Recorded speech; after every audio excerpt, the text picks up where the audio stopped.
Good morning. All right, today we're going to do our first discussion about sound. Sound is a wave phenomenon and something that you have a lot of experience with, and I have a tremendous amount of experience with. Um, so let's jump right in. This is going to be kind of a lengthy one today because there's a lot of material to cover. Not a lot of equations, just a lot of ideas. Okay, so what is sound? Let me give you a sound definition. Sound is a longitudinal wave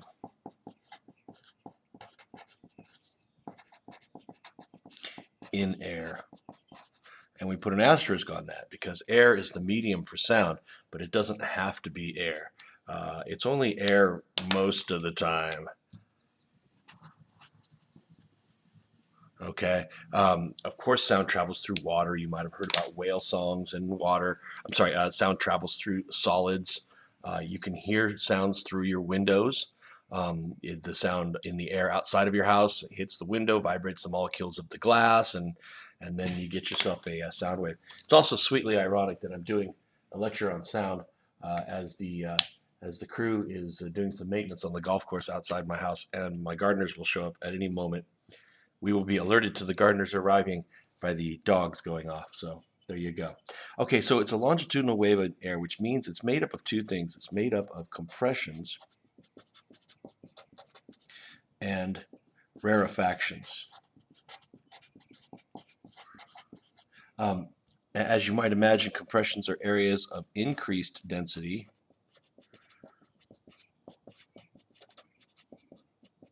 and rarefactions then would be areas of lower density. So if we talk about one of our great examples of a medium that could have a longitudinal wave, we talk about a slinky. So if we stretched a slinky out across a table or something and had two people hold it at either end, we could shake this end back and forth, and we would create areas where the coils were closer together and areas where they were further apart, and then areas where the coils were close together, and then areas where they were further apart, and then areas where they were closer together. And you can see that this is a compression and this is a rarefaction. And these in some way correspond to the peaks and crests and troughs of a transverse wave. In fact, if we were to make a graph of density, we would have a higher than normal density here. We would have a lower than normal density here, higher, lower, higher. We would trace out a continuous sine wave. Oh, good God. I'm going to have to turn in my math teacher credentials over this bit right here. But it's supposed to look like a sine wave. So this is a graph of density graph, which kind of looks like a transverse wave, but it's a graph of this density. This is what the wave really looks like. Now, I said that sound is a longitudinal wave in air, not in slinky.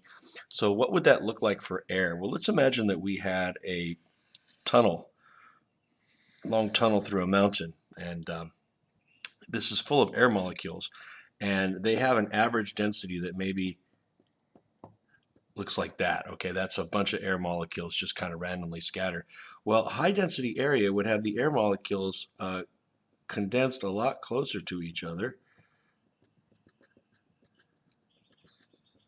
making the page look a lot darker. And then the average density, of course, would look more like that. And then low density would be just a couple of air molecules. And then average density, which is a nice spaced out area.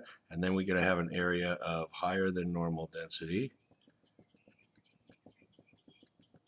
I don't know why you have to draw the higher than normal density faster. It just seems to go that way. So this is a compression, and this is a rarefaction, and this is another compression. And this would be a dot diagram, a diagram of air molecules.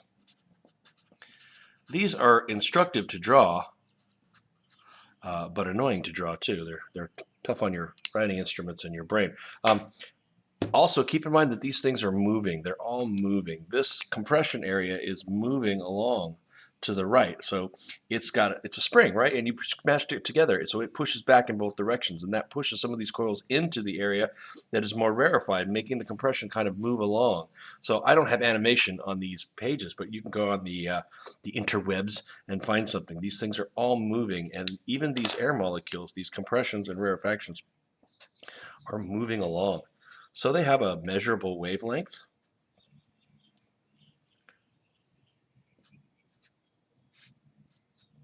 They have a velocity, and therefore they have a frequency. So if you were standing here inside this tunnel, listening to these compressions go by, and everyone that hit you, kind of pushed your eardrum in a little bit, then they would push your eardrum in with a certain frequency. So let's talk about some. In fact, I've got enough room over here. Let's talk about some terms that you already know for sound, and see what term in the world of wave is the same. So we were just talking about the sound term of frequency. Oops, I'm sorry. The wave term of frequency. I'll abbreviate it because they don't have. So what sound term corresponds to that? And that is pitch.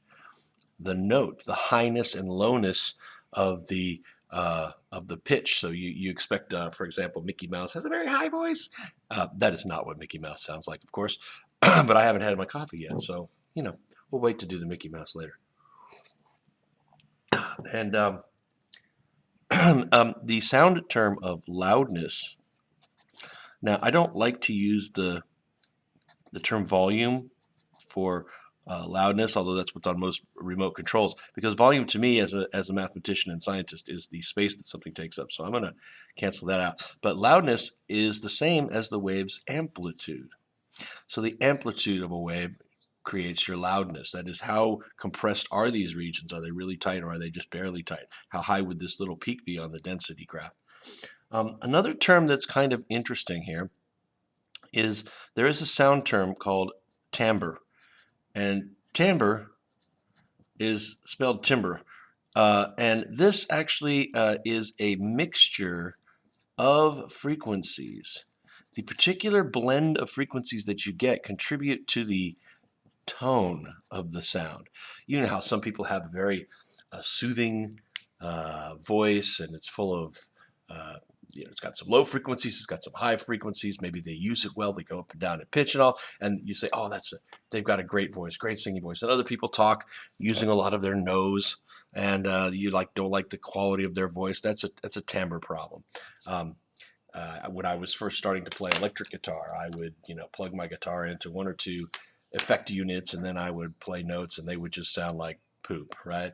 And then some other person could play a note, and they could even use my equipment, and all of a sudden it sounded better. It's just their technique was better. They had a better mixture of frequencies. So those are some terms I'm going to come back to that we can go back and forth. So pitch, or the note, is the same as the frequency. Loudness is the same as amplitude.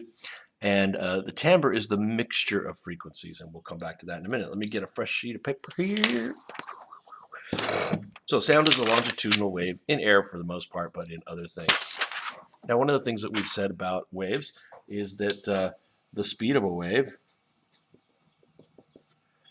depends on the medium.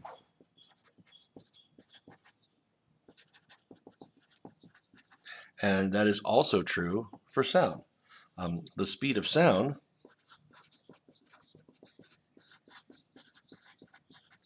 in air at sea level is about 343 meters per second, which is somewhere in the neighborhood of 750 miles per hour if you care. That's why they talk about breaking the sound barrier. It means you're going faster than 750 miles per hour. So you can see those cars on the desert salt flats trying to do that. That's nothing to sneeze at. This, of course, is tremendously variable. It changes with temperature.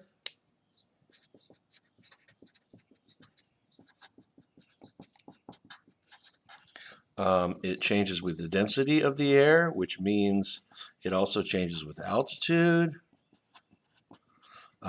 There's and also moisture content. All right.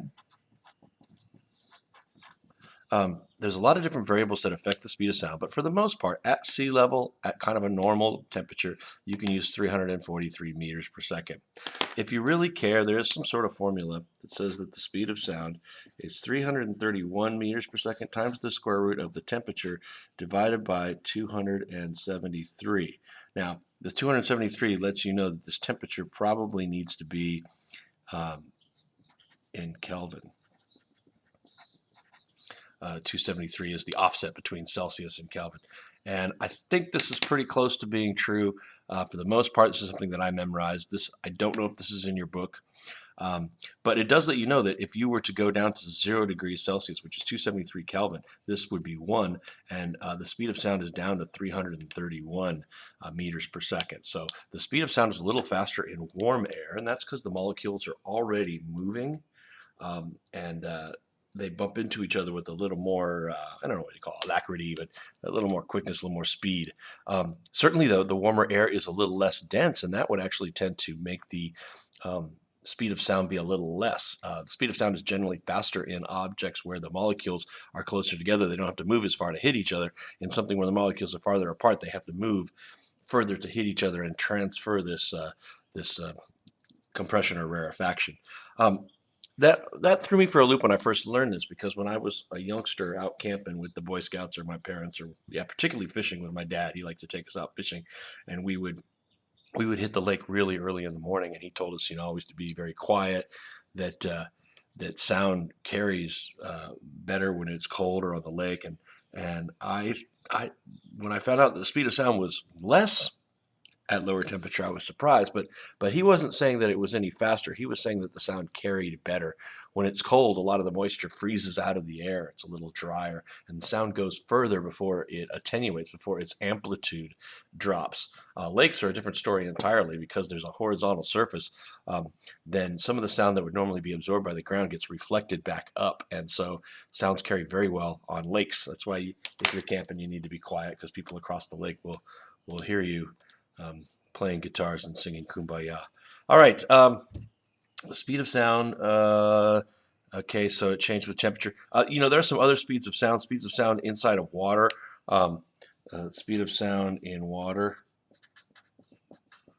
can be in the thousands. Like, I think I remember 1,500 meters per second. That means that not only is sound faster in the water, but also it tends to carry further in the water. They talk about whale songs, particularly at those low frequencies, carrying for miles and miles underwater, so that whales can apparently communicate with each other. I also know that things sound different underwater. If you've ever been snorkeling and you hear this clicking noise all the time while you're snorkeling, in Catalina I hear it all the time. Turns out that's the sound of waves lapping up on the shore, but instead of having a roar sound, they have just a click. It's very interesting. Okay, we need to talk about one more thing before we talk about human hearing and sound intensity. And what we need to talk about now is the Doppler effect.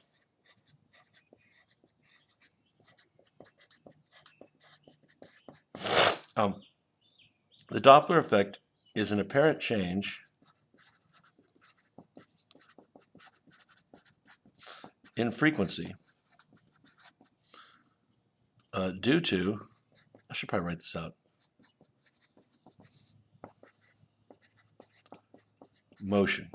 Now, that can be motion of either the creator of the sound, the source of the sound, or the observer of the sound. And I know it sounds a little weird to say observer for sound, since you are a listener, but observer is the term that's used in physics for somebody who is receiving a signal of some type, particularly in special relativity, when you need to deal with the speed of light.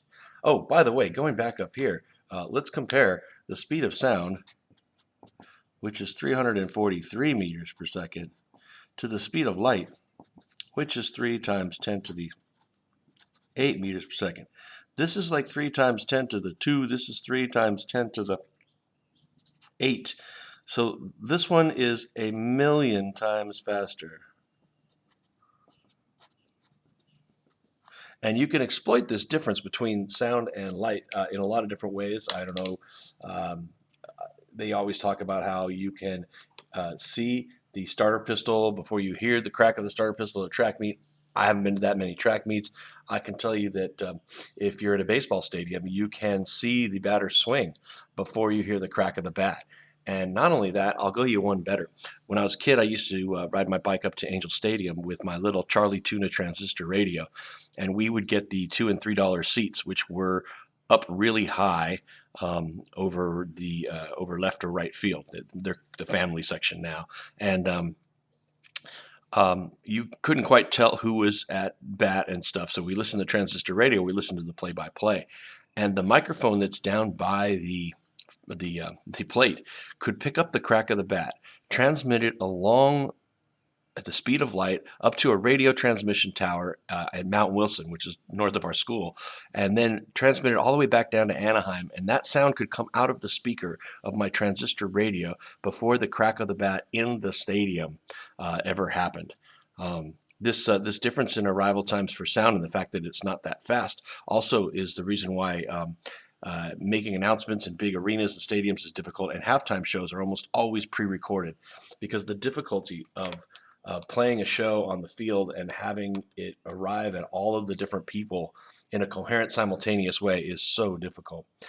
I used to make a lot of money helping churches out with their PA systems. They wanted to have sound reinforcement, and oftentimes churches are very difficult places to do that. But they didn't want it to be the main thing. They didn't want to have like a stadium type thing. They wanted people in the front to be listening to the handbell or the choir or the preacher, but then people in the back could get a little speaker as well. And you had to time the signal. You had to put delays in because the electronic signal from the amplification system would arrive at the speakers before the actual sound in a long church. Okay, back to the Doppler effect, which is an apparent change in frequency due to motion of the source or the observer. When you hear or say Doppler effect, the first thing you should hear in the back of your head is meow. That is the sound we make when something drives by us. So a car or motorcycle going by us would go meow, and we start with a higher frequency, and then as they pass us, it drops to a lower frequency. So we always go from high to low, and that's because when something is approaching you,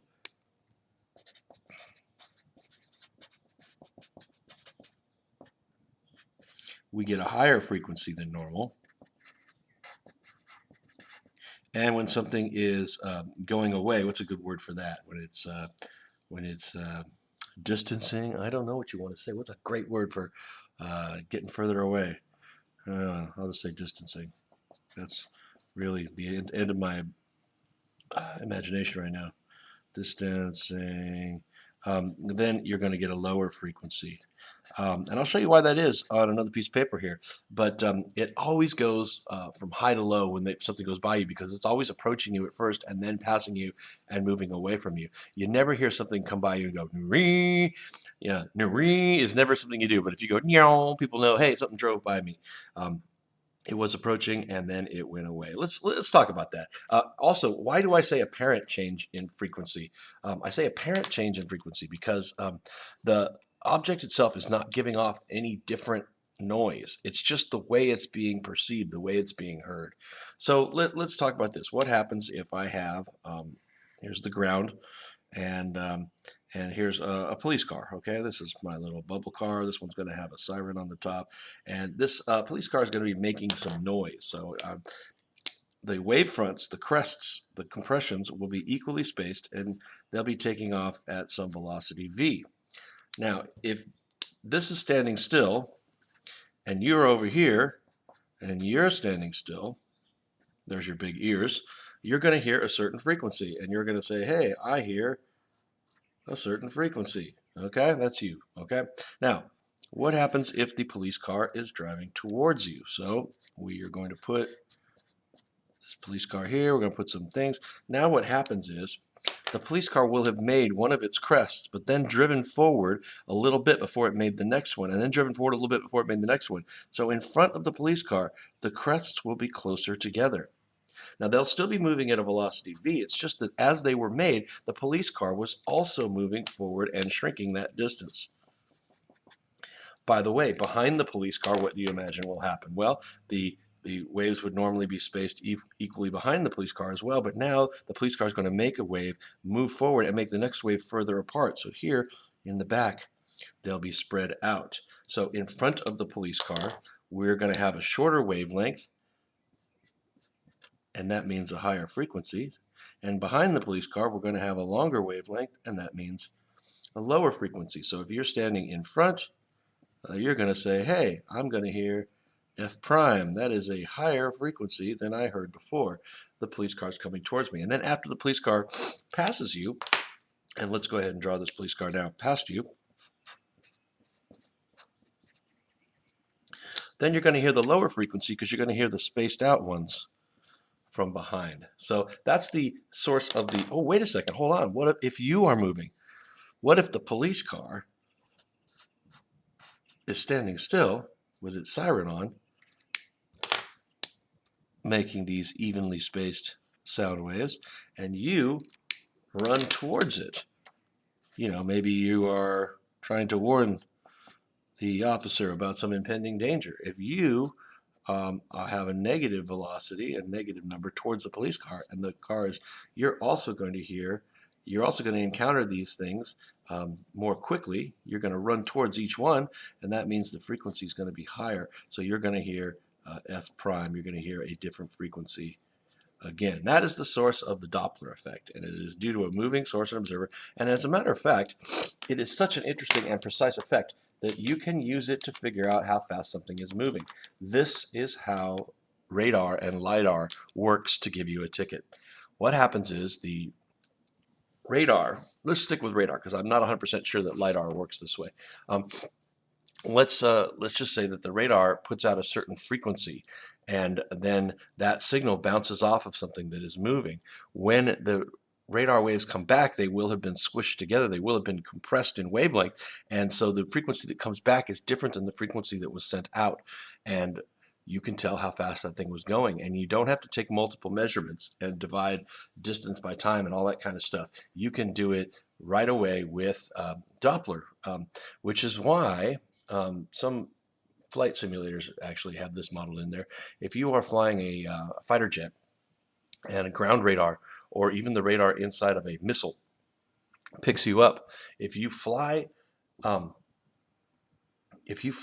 perpendicular to the missile's path, or if you fly perpendicular to the location of the ground radar, you don't have a Doppler effect. You're not moving back and forth relative to that. And so the Doppler effect goes away, and it confuses the radar, and it doesn't look like they can get a good picture of where you're at or how fast you're moving. I believe this technique is called either beaming or clocking. Beaming because you put the radar signal on your beam, which is a boat term for on your direct side, or clocking, I think sometimes because 9 or 3 o'clock on a clock is where you put it, and then you wind up turning around the face of a clock. Anyway, fun stuff, the Doppler effect. I'll try to post some video for that for you guys here in the next day or so. Let's do 2 more things. First of all, I want to talk about sound intensity. And some of this is in the book and is relatively simple. Loudness. Let's leave it at that. Just say loudness. So the sound intensity that you get is equal to the power in the sound divided by 4 pi r squared.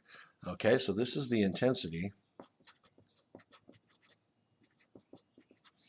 And this is a power, which is in watts, divided by 4 pi r squared, which is in meters squared. So the sound intensity is in units of watts per meter squared. And the reason for this is that when you make a sound, and let's change colors for fun, like in the green today. Let's say you make a sound. Let's say you have a boombox, right? You're gonna play a song on the boombox and get your girlfriend back. And so this thing is making a sound. Well, that sound has to be spread out over a circle, and that circle is getting bigger and bigger as this sound moves away.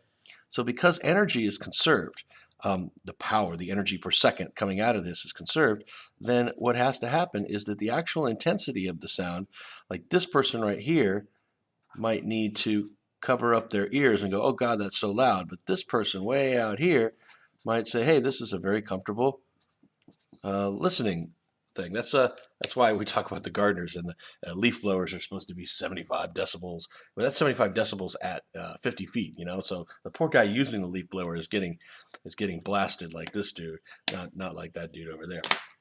Okay, so that is the actual intensity and the scientific basis behind the intensity with this childlike drawing here. That the sound is louder right up front. By the way, this is one of the reasons that I'm deaf. Is I hey. Okay. Small interruption. Hold on.